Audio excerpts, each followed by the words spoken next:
بسم الله الرحمن الرحیم و بین استعین. من در مقدمتا خیلی تشکر میکنم از همه دستاندرکاران برگزاری این نشست وبیناری، چه در مشهد مقدس چه همکاران عزیز و معزز در بنیاد صحیفه سجادیه در قم. برای اطلاع دوستانی که احتمالاً فارسی بلد نیستند ولی مشتاق محتوای این بحث ها هستند، بنده یه خلاصه ای از این بحث ها رو آنگونه که یادداشت کردم اینها رو تقدیم میکنم. بسم الله الرحمن الرحیم. In the beginning, حجت الاسلام و المسلمین Sheikh Muhammad Zare welcomed the audience, and then after introducing the agenda of this webinar, حجت الاسلام و المسلمین Sheikh Murtaza Wafi started his discussion. In the beginning he mentioned that the case of prayer and supplication the case of prayer and supplication can be noticed to have existed among all people, irrespective of the religion, faith or language. And we find that in sacred texts there are many prayers. I mean, and this is a religious universal. And particularly in Islam, prayers and supplications function as a kind of a unifying cement for all people, such that they regulate people's both individual and communal behavior and activities. With respect to Sayyidina Sejadiye, it must be indicated that first of all, prayers in general are regarded as the ascending Quran, and particularly in this regard, the Sayyidina Sejadiye is regarded as the sister of the Holy Quran, Ukhtul Quran. And one of the main reasons is that both the Holy Quran, as it has been the intact divine word, the word of Allah subhanahu wa ta'ala, in this regard we find that Sayyidina Sejadiya has been in the words of the fourth infallible Imam Ali ibn al-Husayn al-Sajjad alayhi salam, who said nothing but the explication of the divine revelation that was revealed unto the Prophet. Now we find that in the case of a Sayyidina Sejadiya, in which we have received 54 prayers, and some other subsequent scholars have come to complement it. I mean, to collect other prayers offered by Imam Sajjad alayhi salam. We find that its subsequent editions have been published up to the 10th edition of it have appeared. Every prayer has got sections. That is, within each prayer, each supplication, we find that there is a kind of geometry, a kind of internal system. To this point later on, some frequent examples and instances will be made. And then we find that in the text of the prayers there are many Quranic words and expressions, and because of this, the text of the Holy Quran, the text of the prayers are very beautiful from the aesthetic point of view. They are very eye-catching. At the same time, we find that the prayers both express the prayers. The supplicators. A sense of expressing their needs, as well as they show what other people have to do regarding those people who have offered the prayers, and the people who have expressed the prayers, have offered the prayers, they do have certain duties to make. They have some other jobs to perform, both with regard to themselves and others. Now, one of the important aspects in this regard is that given the universal and international character of prayers in general, and those of Sayyidina Sejadiye, we find that Sayyidina Sejadiye can be regarded as a book complete in itself, self-contained, and it can be regarded in its entirety, can be regarded as a kind of exegesis of the Holy Quran in terms of prayers, as offered in the form of prayers, and in which people are instructed how to behave in the social and cultural and religious context. Internationally speaking, we find that prayers have been subject of attention to scholars in various fields.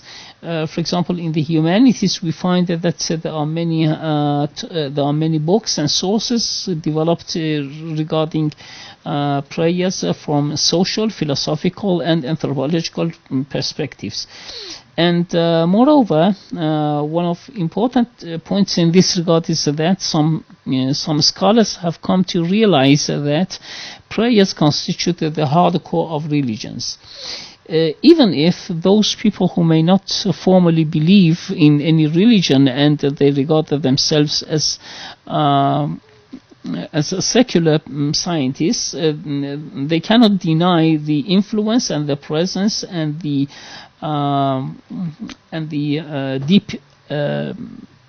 deep effects that prayers make in human communities. In the realm of sociology and anthropology, we find that some scholars have come to understand and have come to carry out studies and understand when people go to offering prayers, and whether by means of the offering prayers, whether there has been any such entity like God, and it indicates that those who pray to those who offer prayers certainly believe in the deity. With regard to certain sociologists, Marcel Mauss of France, the French scholar Marcel Mauss has a book which has been translated into English. In it, he indicates that prayer is a social institution, like family and economics and others. Marcel Mauss also believes that prayer is the essence of religion, and more than having an individual or psychological effect, it has an emotional, psychological, and also social effect and impression on human communities. Marcel Mauss indicates that the aspects of the transformations or development of prayers can be seen in terms of the development of religions throughout the history. And in this regard, in some cases, he expresses his own criticism regarding the views of certain sociologists or philologists or linguists. At the same time, it must be indicated that there's another book which is devoted to the sociological aspects of prayers, and of course, this is an edited volume done by Professor Jordan of Italy. In it, it talks about the effects of religion among the young people, among the youth, the effects of prayers in spiritual and institutional relations, and at the same time with the materialistic aspects of religion that can be observed. Moreover, it deals with, as case studies, it deals with the effects of prayers in cults and in other religious trends, like the Sufis of Indonesia and Catholics in certain European countries. Here, it must be indicated that the last book, one of the last books so far published in this regard, is a book by Andreas Bandak, who is a Dutch scholar.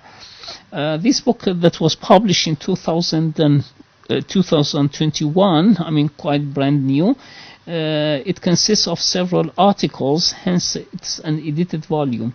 It talks about nature and the forms and aspects of prayers in various continents. It talks about certain social, emotional, and individual aspects of prayers. In the International Foundation of Sayfa Sejadiye in Qom, we've been concerned with focusing on these books and on these texts. And at the same time, we believe that through focusing on these, common points that are shared among, all religions and prayers, in all religions, with particular emphasis on Sayfa Sejadiye, it must be indicated that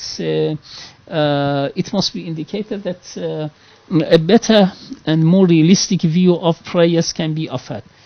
In the next section of the speeches so far offered here, my colleague and friend Hujjatul Islam Haj Sheikh Mohammed Zari indicated that there are around at least 60 different translations of Sayfa Sejadiye, apart from its several translations into the Persian language.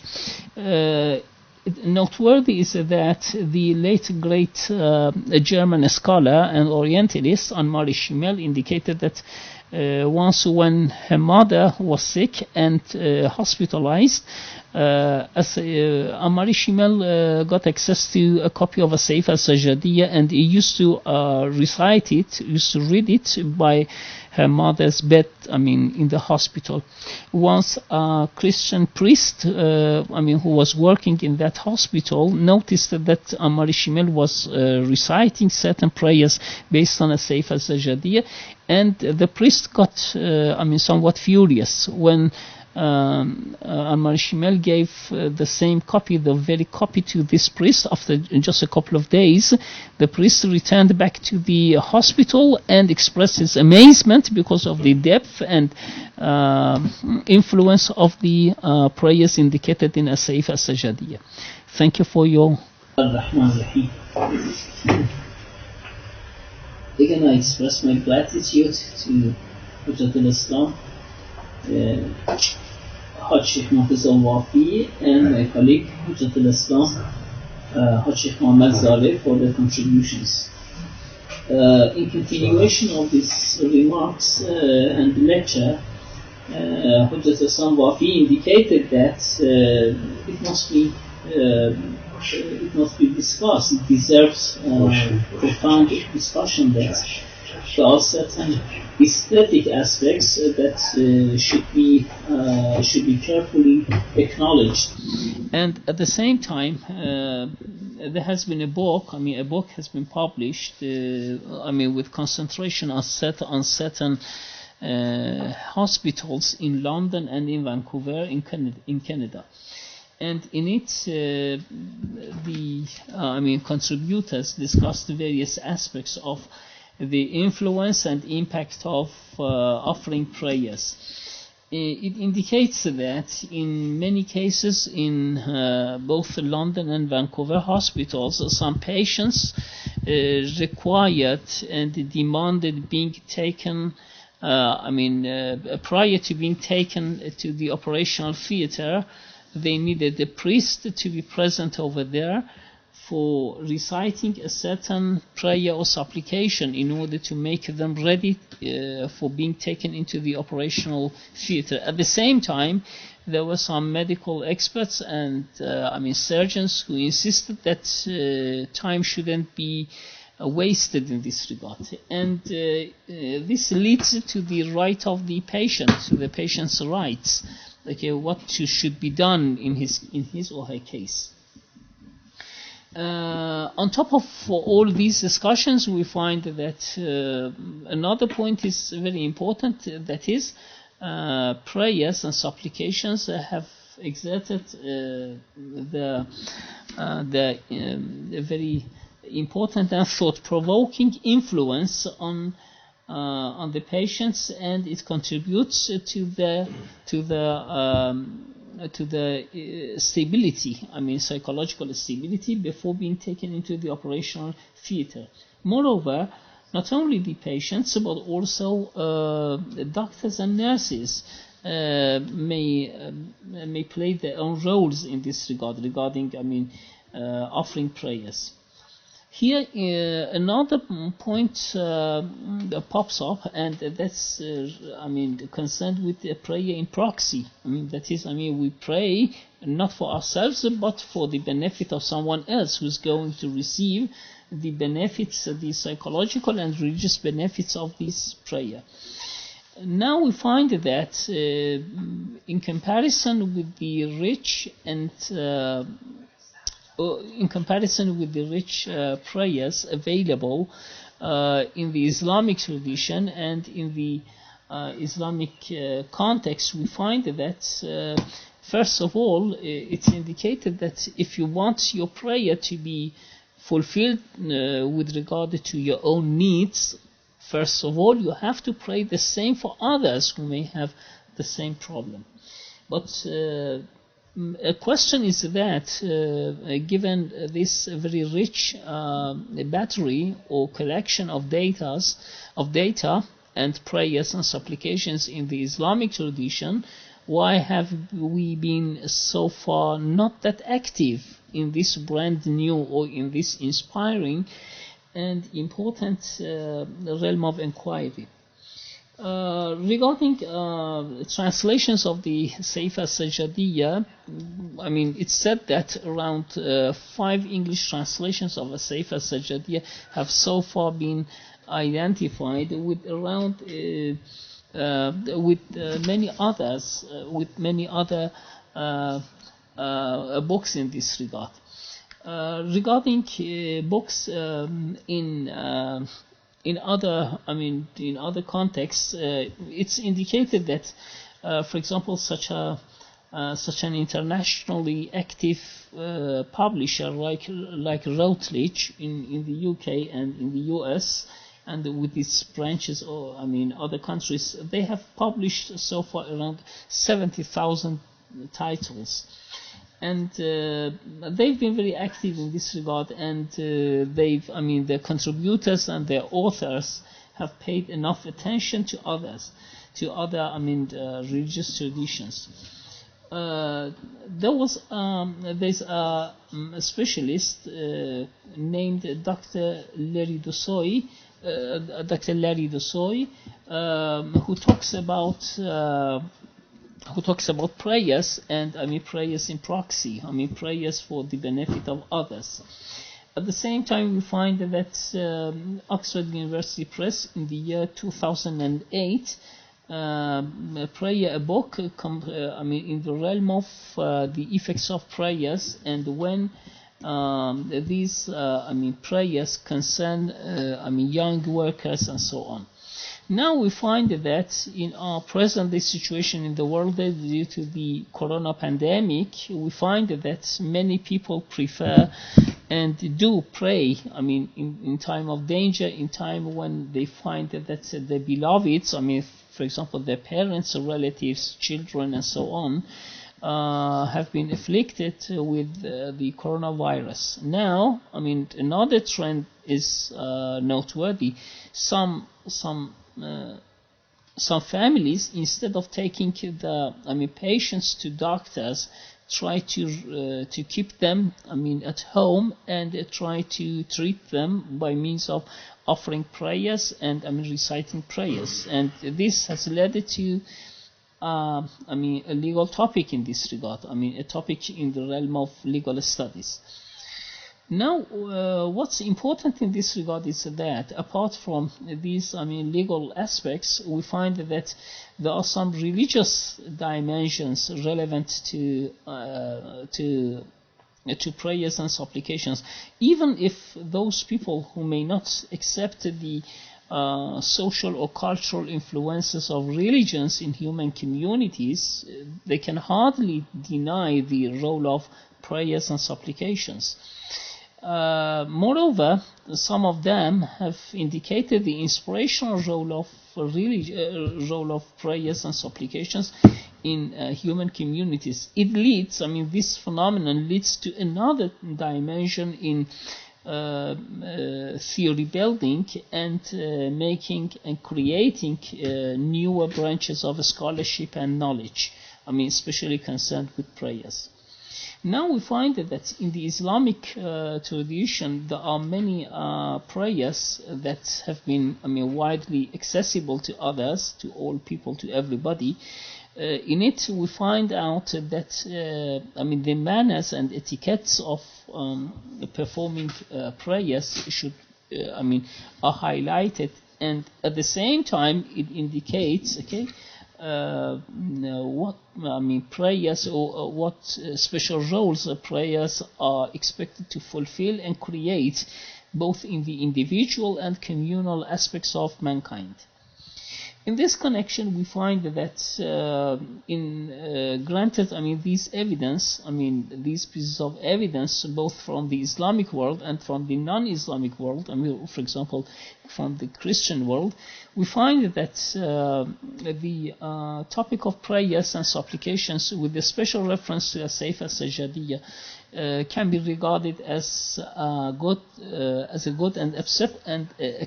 and suitable topic for comparative studies. But at the same time, as remarked earlier, granted that there have been around, for example, 50 or 60 translations of a Sayyifah Sejadiye into various languages, with, as indicated, around 5 English translations. Why have we been so far that, neglectful, not duly attentive to the role of prayers, to the nature of supplications, and to the especially effects of reciting the prayers of a Sayyifah Sejadiye, both for our individual and our communal aspects and behavior. Thank you. And friend Hujjat al-Islam, Sheikh Murtaza Wafi, continued his discussion in that following our attention, the global attention to the case of prayers and supplications in general, and that of a Sayyifah Sejadiye, we find that this attention, this profound attention, can lead to better and realistic world peace, and removing concerns regarding environmental discussions, discussions regarding environmental health or children's rights, or the political aspects of countries' political independence, and other aspects of, other critical aspects regarding liberalism or capitalism, and the pressures that they exert on other communities. Here, in this regard, it must be indicated that we are very much in dire need of training translators, qualified translators. Those translators who are able to translate these Islamic classics from the Arabic language into the native languages, and at the same time they are well versed in the science of translation. And also, it's really a pity that we haven't made the most of the worthwhile capital of such great figures like Henri de Corbin, the French scholar, or William C. Chittick, who is currently living in the U.S. And Dr. Chittick is very much famous for his English translation of a Sayyifah Sejadiye. And at the same time, these translators should also be capable of making use of Persian and Arabic sources in order to translate these sources and the jewels available in these sources to the languages in which they want to translate these precious literature. At the same time, it must be indicated that there have been many activities in universities, I mean in Iranian universities and higher education institutes, such great people like Haj Agha Nurullahian, Dr. Ahmad Faraz, and Hujjat Islam Haj Sayyid Ahmad Sejadi in Isfahan, who have contributed very greatly to this trend, I mean this Sahifa-oriented trend in the world. And most of these publications have been collected in Dar al-Irfan al-Shi'i in Qom, in the library. Yet it's a pity that with the presence of over 100 experts in the realm of teaching and explicating the Sahifa Sejadiye, most of their findings are not available in other languages for the benefits of those people who may need it. Likewise, it must be indicated that regarding international activities in this connection, it's important to know that how can a trend be created regarding directing hadith-oriented scholarship to precisely scholarship concerned with the Sahifa Sejadiye, and how to internationalize these findings. One important good tidings should be given here, that a journal is going to be published named Zainul Ibad, and in it scholars may contribute to the findings. Also, some important NGOs should be created in the world in order to contribute to the activities, in a systematic way. A final remark of Hujjatul Islam Sheikh Murtaza Wafi was that there is a piece of book which is going to be published after a while, and in it indicates that some Christian priests have noticed that prayers can be classified in terms of glorification of God and confession of sins, and explicating and voicing requests and needs, and finally all of them lead to a positive belief in the divine will. Now we find that much more important than these classifications, fourfold classification, can be found in Islamic sources, and especially in a Sahifa Sejadiye. If an effort is made in order to systematically introduce a Sahifa Sejadiye to the world, coupled with other religious texts, we have inherited from Imam al-Sajjad al-Islam, such as Risalat al-Huquq, or the Khamsa Ashar prayer, or other prayers, or Du'a Makarim al-Akhlaq and others, we find that all of them can make a good ground for internationalization of this important trend. In addition to the remarks already mentioned made by our colleague Dr. Hujjat Islam Murtaza Wafi, I should like to mention that the trend of training qualified translators is sharply felt, coupled with developing specialized glossaries and dictionaries that may help those people who may want to translate a Sahifa Sejadiye from Arabic into other languages. Also, updating English translations of a Sahifa Sejadiye is very much needed. In addition to all of these, from the linguistic point of view, it must be indicated that purely linguistic scholarship should be directed toward a Sahifa Sejadiye. For example, from the point of, politeness theories, linguistic pragmatics theories, or, for example, speech act theories, or discourse analysis theories and so on should also be created. I mean, with heavy emphasis on prayers in general, and especially prayers and supplications in Islam, with the special and greater emphasis on Saif al-Sajadiyya. We hope to be able to contribute to these findings, to carry out these projects and carry out our findings to this brand new field, inshallah. Thank you very much for your attention.